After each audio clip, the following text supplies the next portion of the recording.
So let's make this clear right away. This is not a James Gunn bad, Zack Snyder good kind of video. This is not a Henry Cavill over David Corenswet video. This is not a Marvel over DC kind of video. This is all about this movie, how I think it's pretty good, but not a good way to start a new DC universe. So, some backstory here, because I know I'm not one to typically make videos about superhero movies, but I've always been a bigger fan of DC than I was of Marvel, because growing up, I was obsessed with the Batman animated series, the Superman animated series, and of course, Justice League and Justice League Unlimited. So when 2012 rolled around and we got the Avengers, it was great, it was awesome, but a little part of me inside wished that this could have been the Justice League instead. Eventually, my wishes were sorta granted, and we got the DCEU, who, in a rush to try and play catch-up with Marvel, released Justice League in 2017, and then again in 2021, which was, sure, a better movie, but that wasn't really saying much. I was never a huge fan of Zack Snyder's vision for this universe. I think he had a lot of really interesting ideas, and had he been able to see those ideas through to the end, maybe I would have understood the vision a bit more clearly, but he wasn't able to do that, mainly because his vision was not Marvel's vision. And that's what Warner Brothers wanted. They wanted a superhero saga to rival the MCU, so through a mix of different directors, creators, and voices trying to tell all kinds of different stories with no cohesion behind the scenes, the hierarchy of power in the DC universe is about to change. The DCEU was ultimately a failure.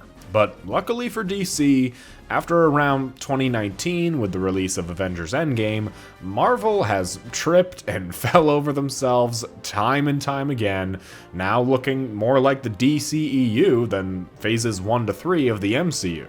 So there was an opportunity to start fresh, to reignite some love for these DC characters, to take their time and plan out a universe so that way one day both Marvel and DC could actually be on the same level. So Warner Brothers brought in James Gunn and Peter Safran to spearhead a new DC universe, starting with its first live-action project, kinda, with Superman. Now, I watched this movie in theaters, thought there were some issues, but ultimately I had a good time with it, and thought that it was a bold first chapter in the new DCU. Recently, I had an itch to watch the movie again, so I watched it with my girlfriend, who is in no way a fan of DC or the character of Superman, and after watching the movie with her, or really watching her watch the movie, the problems with this movie became abundantly clear to me. This is a good movie, but it is not a good first entry to a franchise. And in this video, I'm going to be explaining why that is.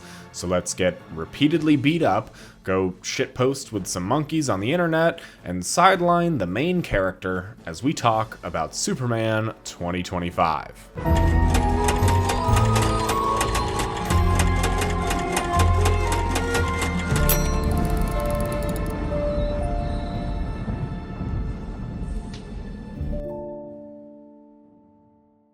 Starting right off the bat, this movie doesn't really begin on a high note. We get a pretty standard opening crawl giving us the baseline about how superheroes already exist in this world, and then a battered and injured Superman. And now, after seeing this movie twice, this scene really just acts as a baseline for how we're going to see Superman for about 60% of the movie. It almost feels like we're missing an entire opening sequence, like the first 20 minutes of this movie is just cut out. This is something my girlfriend pointed out right away. She asked if this was a sequel, and if we could watch the first one instead. And that was really the light bulb that went off in my head, and I realized, yeah, this isn't a very new audience-friendly type of movie. Wouldn't it have been cool to see Superman at the top of his game at the start of the movie, then he gets beaten and broken down and builds himself back up over the course of a movie? I think that was ultimately what James was trying to go for here. The first time we see Superman, he's at his lowest, and the last time we see him, he's at his highest. But we don't get a whole lot of Superman at his best in this movie. And when watching a movie called Superman, I don't know, that's kind of what I expected to see. By the end of the prologue, Superman doesn't feel very much like Superman. This was an issue in the Justice League TV show too. In order for everybody to be on an even playing field, they had to nerf Superman into oblivion. He's almost constantly hurt or taking the brunt end of hits just to try and slow him down and let the others shine. In order to show Superman not being invincible, they need to humanize him, to give him the goals and motivations of a normal person. But the problem with Superman is that he is invincible. So every story containing him just feels like it's first and foremost about how they can break him down, which is one of the core issues with the character itself. Because of this prologue not giving a whole lot of backstory, it's filled to the brim with exposition. I put your parents' message on to soothe you. Thank you. He finds it soothing. It's like he knows Superman's every move before he makes it. He does. He's been studying him for years. I come from a planet called Krypton. Okay. Which is gone now, by the way. And more importantly, it's filled with a lot of questions. Now, I knew the answers to these questions. I didn't really think anything was too off, but my girlfriend asked me things like, why does Lex Luthor hate Superman so much? How is there a dog with superpowers? How does Lois know Clark's identity, and how did she react when she found that out? Do his parents know his real identity? Why does he work as a journalist, and who are all these people? And while some of these questions get answered along the way, some of them don't. So for people who don't know the story of Superman and went into this movie to learn, they probably weren't too satisfied. But even as a fan of the Superman world and lore, I would have liked to see more of how the Lois and Clark romance was built up. In their first scene together, they fight for over 50% of it and end it on a note that seems like they're breaking up. This is the love story we're supposed to see grow and develop and root for? Now afterwards, we finally get a scene of Superman actually battling this giant monster in the most Superman way possible. He's distracting it away from other people, making sure everybody around is safe and sound, and trying to find some way to actually save this thing, and this whole sequence is great.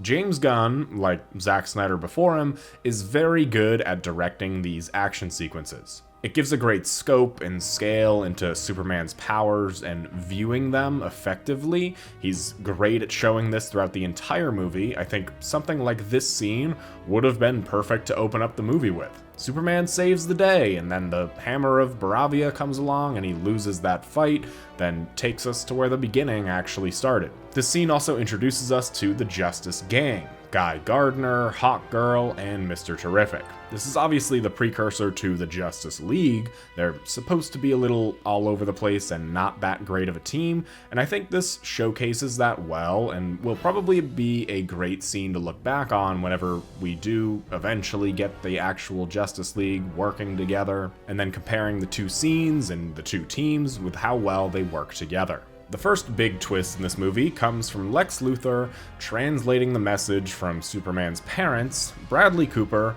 and Clementine, and telling the world that Superman was sent here by his parents to become their ruler. You know, an obvious bit of deception by Lex's part, but it did work, and the world turns against Superman until he finds out that, that his parents were actually telling the truth.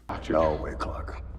I know there's computer forensics guys. They're not gonna say it's legit unless they are sure. Now, this twist of intentions isn't unheard of in Superman lore or comics, but it is a pretty controversial decision. And controversial decisions for this movie, again, feels like a strange choice. Superman's entire character in this movie is all about empathy. Empathy for the life on planet Earth, no matter how big or small. For this twist to be real, essentially gives Clark/Superman the whole "I'm not who I thought I was, and I'm okay with that" type of character arc, which is really one of my least favorite types of character arcs. It actually reminds me quite a bit of the movie Captain Marvel, so do with that what you will. By the end of the movie, I think that the character arc is sold pretty well. His real parents are the Kents, and who they raised him to be is more important than what his birth parents say. It's a great message about found family and expectations set on you by your own family, and I think the core essence of Superman is done very well. Far better than what we've seen in the past decade on the big screen. But also, people wanted to see a movie about Superman in a movie called Superman, which is where I think James Gunn got a bit carried away. For about 60% of this movie, Superman is incapacitated in one way or another, which opens the door for other characters to have the spotlight. James Gunn was hired to make a universe, and whether he wanted to or not, this movie very much feels like setup for that universe, while also telling this side story about Superman and his thoughts and feelings. There's the Justice Gang, everything with both sets of his parents, Jimmy Olsen, Lois Lane, and the Daily Planet crew, Lex Luthor, Metamorpho, and I think outside of his parents and Lois and Jimmy, a lot of these characters are just taking up screen time to further build up this universe. The entire Mr. Terrific sequence is cool. It's well shot and gives the spotlight to a lesser-known superhero, but again, why is this in the Superman movie? This is a cooler action sequence than anything Superman has in his own movie, and that just doesn't feel right to me. The third act is, strangely enough, the strongest part of the movie. The Daily Planet crew are on their own journalistic mission to bring down Lex Luthor with their own research and motivations away from Clark and Superman has two conflicts that he has to try to solve at the same time. The stakes are high, a little too high for the first movie in a franchise, but you kind of need them to be in order for this to be a Superman level threat. But oddly enough, this is also how I felt about the Snyder films. Seeing Batman, Superman, and Wonder Woman working together to defeat an enemy warmed that little kid heart in me because it reminded me of the animated Justice League. The high action and tension moments are great, but getting here feels a bit all over the place. The final twist of the film comes from Ultraman, who turns out is actually a dumber clone of Superman. I remember a lot of people wanted this character to be played by Henry Cavill, and that would have been cool, a nice nod to the previous iteration, but I also think it would have been pretty confusing for general audiences. But who knows, with this dumb Superman disappearing into a black hole, maybe that opens the door for another dumb Superman to come back. Seeing Luthor get taken down is satisfying, him seeing the footage of his real parents is emotional, and the movie ends on a high note, with of course a nod to the next film, Supergirl. I think this movie gets a lot right, but I also can't help but feel a bit disappointed in it as well. For those who didn't know anything about Superman and his story, they probably entered the movie with some of these questions and left the theater with a lot of other questions. Here were just a few of the things that my girlfriend brought up during and after the movie. Number 1. How did Superman get a dog with powers? This is ultimately not answered. Sure, it's his cousin's dog, but that also raises some other questions about how he has a cousin, and of course, where this dog with powers actually came from. Number 2, do his parents know he's Superman? Yes, this is answered in the movie, but a lot of the Kent backstory also isn't told other than a line in the opening crawl. Number 3, why does Lex Luthor hate Superman so much? On the surface, it's because he presents a danger to humanity, but beneath the surface, it's jealousy, envy, hatred, and I think the final act shows us this pretty well. Number 4, how does Lois know he's Superman, and what led to her finding that out?